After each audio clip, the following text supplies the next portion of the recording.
اس کی تین کیفیات ہو سکتی ہیں کیوں اللہ کی طرف سے یہ چیزیں آتی ہیں۔ سب سے پہلی شے ہے، اب وہ جو آیات میں نے سنائی تھی وہ سن لیجیے پہلے ترجمہ۔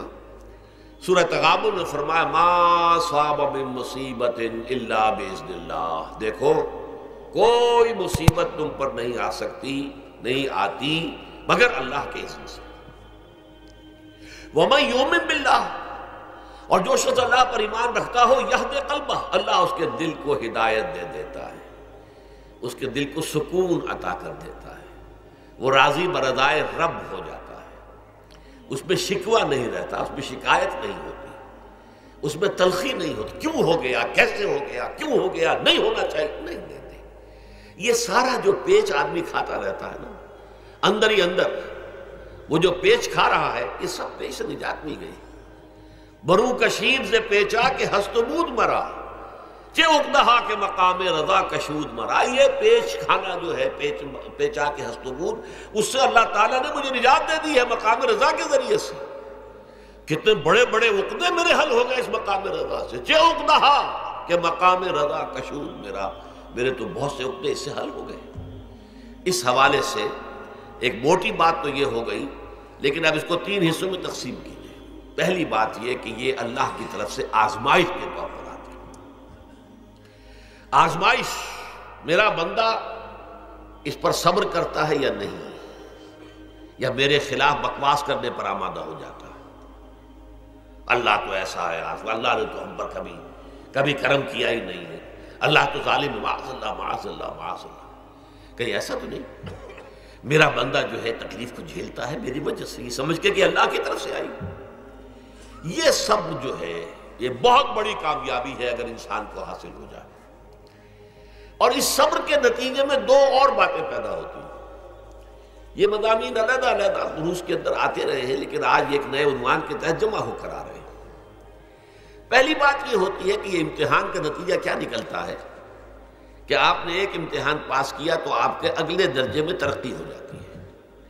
5ویں کا امتحان پاس کر لیا نا تو 6ٹھی میں جائیں گے، اب 6ٹھی کا امتحان پاس کریں گے تو 7ویں میں جائیں گے، 7ویں کا پاس کریں گے تو 8ویں میں۔ درجہ بدرجہ انسان کی دینی، ایمانی اور روحانی ترقی کا ذریعہ یہ آزمائش ہوتی ہے۔ جتنا اس میں صبر ہوگا، جتنا اس میں تسلیم و رضا جو ہے آپ حاصل کرتے جائیں گے تو آپ کے درجے بلند ہوتے چلے جائیں گے۔ آپ کا امتحان کڑے سے کڑا آئے گا، بڑے سے بڑا آئے گا، مشکل سے مشکل تر آئے گا۔ ایک وقت میں ایم اے کا امتحان بھی آپ کو دینا ہوگا، ایک وقت میں ہو سکتا ہے پی ایچ ڈی کے لیے تھیسس آپ لکھیں، پھر اس کے اوپر جو ہے ٹیم بیٹھی ہوئی اور آپ سے وہ بحث کرے، جرا کرے آپ سے، وہ بھی کرنا ہوگا۔ لیکن یہ کہ اگر پرائمری ہی میں فیل ہو گئے تو اس کا سوال ہی پیدا نہیں ہوتا کہ کبھی آپ ایم اے کا یا پی ایچ ڈی کا تھیسس بھی لکھیں۔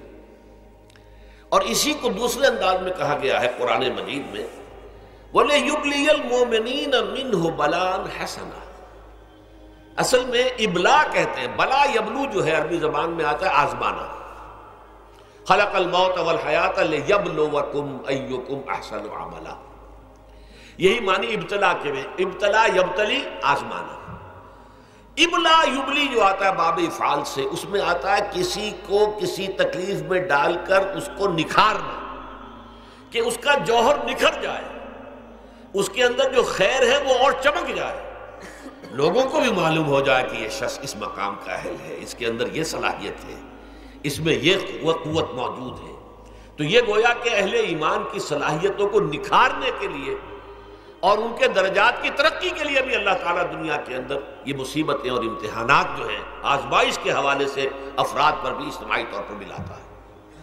اور ایک اس کا اور بھی ہے، اہل ایمان پر اس طرح کی ابتلا و آزمائش کی ایک نوعیت اور بھی ہے، اور وہ یہ ہے کہ جو بھی آپ سے غیر ارادی طور پر یا یہ کہ آپ نے کوئی گناہ ارادی طور پر بھی کر لیا، اللہ تعالیٰ اس کی سزا اسی دنیا میں دے کر آخرت کی سزا سے محفوظ کر دیتا۔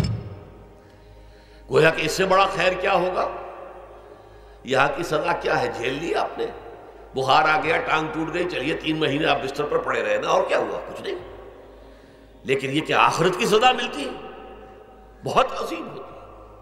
لہذا کفارہ بناتا ہے اللہ تعالیٰ گناہ، ان جو بھی گناہ ہو گئے ہیں، غلطیاں ہو گئی ہیں، ان کا کفارہ اللہ تعالیٰ بندہ مومن کے لیے، حضور کی ایک حدیث ہے، اس کا متن مجھے اس وقت یاد نہیں ہے، کہ مومن کا معاملہ عجیب ہے، اسے کوئی تکلیف پہنچتی ہے صبر کرتا ہے، وہ اس کے گناہوں کا کفارہ بن جاتا ہے، اور اگر کوئی خوبی ملتی ہے تو اللہ تعالیٰ کا شکر ادا کرتا ہے، اس کے درجات بلند ہو جاتے ہیں۔ تو یہ معاملہ جو ہے اللہ تعالیٰ کی طرف سے بندہ مومن کے حق میں خیر، کہ در حقیقت اس کے ان گناہوں کی پاداش کہ جو اس نے یہاں کر لیے ہیں یہی دنیا میں دے کر دھو دیا جائے، پاک کر دیا جائے۔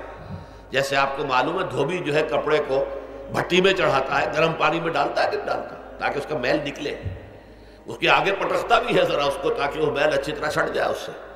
اسی طرح اگر دنیا میں ہمارے میل چھٹ جائیں، دنیا میں اگر ہمارے گناہ دھل جائیں تو یہ بڑے نفع کا سودا ہے، بڑے نفع کا سودا ہے، بڑے نفع کا سودا ہے۔